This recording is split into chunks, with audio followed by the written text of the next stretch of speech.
Oh, it's strange to be in Yosemite now. I'm camped out at the junction of Ireland Lake or something like that. Went over Donohue and started coming down.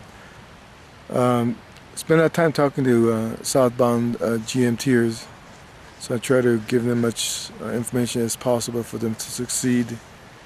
Like I said, it's really weird to be up here. This is the first time I actually camped out in the Loud Canyon. Very, very beautiful area. And I didn't want to camp here before because of the bears, but with the bear canisters and everything, I don't think that'd be too much of a problem. It's a very strange feeling knowing that I'm almost at the end of my trek.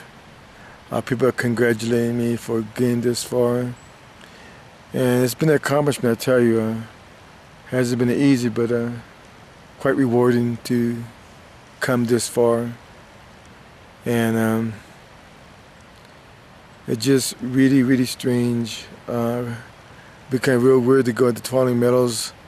How I got here July 12th and the place was deserted, hasn't been open yet. And I'm sure there's a zoo out there. So I'm not sure exactly what's going to happen tomorrow. I got 4 days before my permit runs out. And I got about another 3 days of hiking left, so I might take it easy, or I'm not exactly sure what's going to go on yet. I'm about to fix myself some dinner and really kind of reflect exactly what has transpired over the past few weeks. I could maybe have done better time if I didn't talk to many as people as possible. So all those that I came across, hello, hope everything went well for you, and keep on trucking, but I should say keep on hiking. So my plan is get up, do the miles I need, get in the Tuolumne Meadows, go to the cafe or to the store and see about charging my camcorder up. And from there I kind of see what time it is and see what I'm going to do next.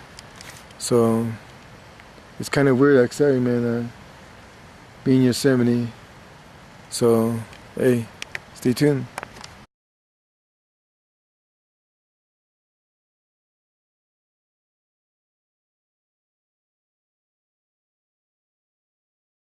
I decided to camp out at Tuolumne Meadows here and just have an easy day.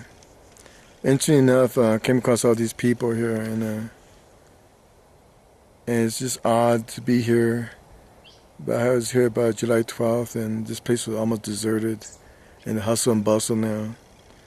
So it's been an interesting day talking to all these southbound people and really trying to help them out as far as their journey.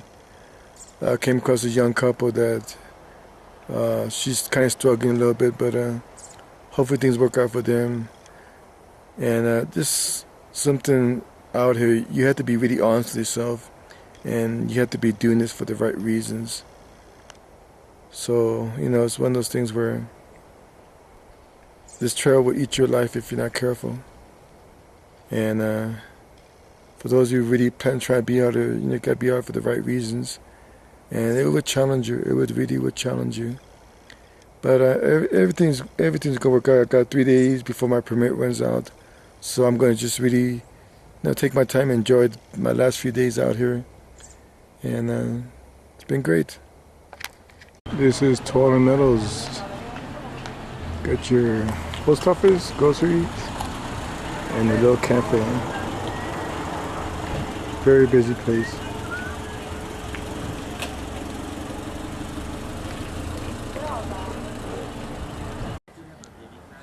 This is the backpacker campground at Tuolumne Meadows. Quite busy right now.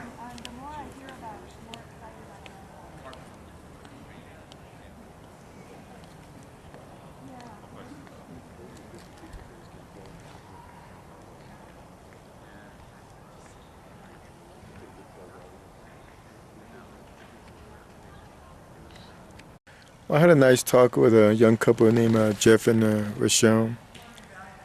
And I guess they're going to call it quits on the trip. 2 or 3 days into it, they got Tuolumne Meadows, and Rochelle was coming to be. She had a some type of strain or tear in their an upper thigh. And talking to them, and made me realize that for those of you planning out the trip, you have to have some type of backup plan. You have to be aware of where the exit points are, because when you're out here, there's sections where you're very isolated, and that if you're not careful, you find yourself in a situation where you have to get out, and you have to be really aware of that. And luckily, the tear or the muscle strain that Rochelle had, it will happen here. It was a quick fix to get themselves out of here. But if you're in an area where it's very desolate, very isolated, you have to be really aware of that and take the necessary precautions, because that really, really could be a very scary situation where you physically have a hard time walking. So, lesson learned that, hey, be ready for anything and everything out here, because you just don't know. You could be a step away from really having a very, very bad experience out here. So just keep that in mind. Know where all your options are and all your exit points are, just in case.